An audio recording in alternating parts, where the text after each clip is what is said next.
En el módulo 3 vamos a abordar un complejo de cuestiones de grandísimo interés.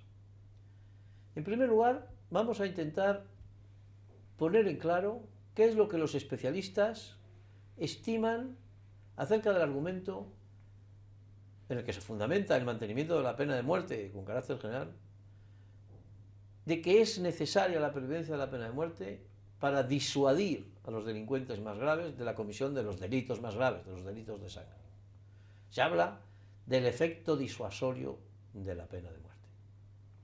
Es de recordar que cuando el primer país de América que decidió abolir la pena de muerte, y que fue el Uruguay, lo que en los periódicos de la época se veía es que, perdido el efecto disuasorio de la pena de muerte, sería Uruguay el refugio de todos aquellos que quisieran cometer delitos de sangre. Salvo este tipo de torpes argumentos, sin duda alguna es un argumento que preocupa, y preocupa sobre todo en aquellos países, tanto que hayan abolido la pena de muerte, como que corran el riesgo de reinstalarla, cuando existe un grado de criminalidad de sangre tan fuerte, con una tasa de homicidios tan elevada, como es el caso de algunas de las repúblicas centroamericanas, que destacan en el panorama mundial sobre la generalidad de los países. El gobernante sensato y el ciudadano que pretende serlo también tiene que dar una respuesta sobre este argumento. ¿Es la pena de muerte disuasoria? Si lo es, será de abolir por otras razones. Y si no lo es, por la única razón que les queda a los partidarios de la pena de muerte. En la escenografía del delito y de la pena contemporáneo ha aparecido una figura que estaba realmente preterida desde los tiempos liberales: las víctimas.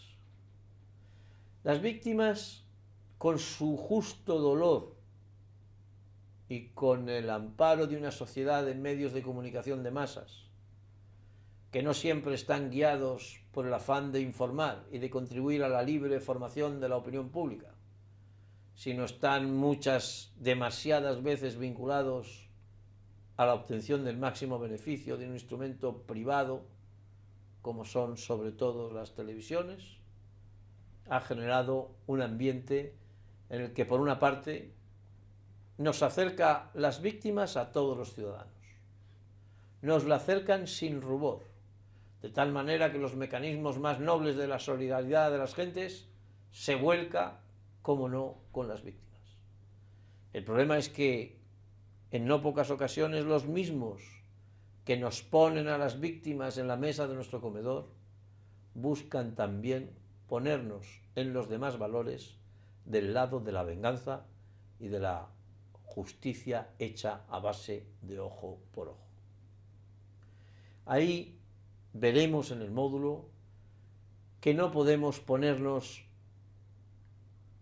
en el lado de las víctimas vengadoras. La víctima vengadora es un proceso que en todos los países hemos experimentado, y no es fácil liberarse de la misma. Cuando algunas veces se sigue el clamor de las víctimas sin meditación sobre todo lo demás del sistema penal, es a veces demasiado tarde, y se ha establecido un sistema que a veces induce más a matar que a sujetar a los que quieren hacerlo. Os hoy un principio de justicia universal: la proscripción de la discriminación entre las gentes, por razones de raza, por razones de religión, por razones de sexo, por razones de condición económica.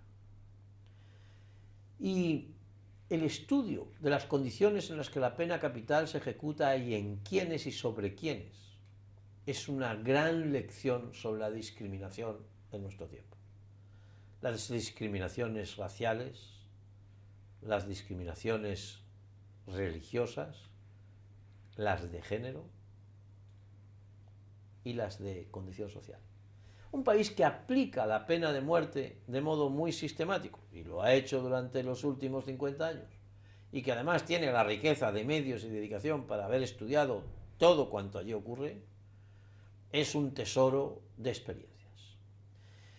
Y la conclusión a la que veremos cómo se llega en este capítulo, que la pena de muerte es una pena esencialmente discriminatoria, es que es racista. Hay una tasa de aplicación de la pena de muerte mayor sobre negros y hoy sobre todo sobre hispanos que sobre blancos anglosajones. Es discriminatoria de fenómenos sociales porque es evidente que el crimen aparece en todos los domicilios. Me refiero a los que cometen los crímenes de sangre. Pero parece como si los únicos que terminan siendo condenados a la pena de muerte son las personas más pobres de las sociedades respectivas que analizamos. Y ese es un argumento no solo para abolir la desigualdad, sino sobre todo para no hacer pagar a aquellos que ya son sometidos a esa discriminación social, para hacerles pagar por encima de lo que los demás pagan, en una terminología que gusta mucho a los mantenedores de la pena capital.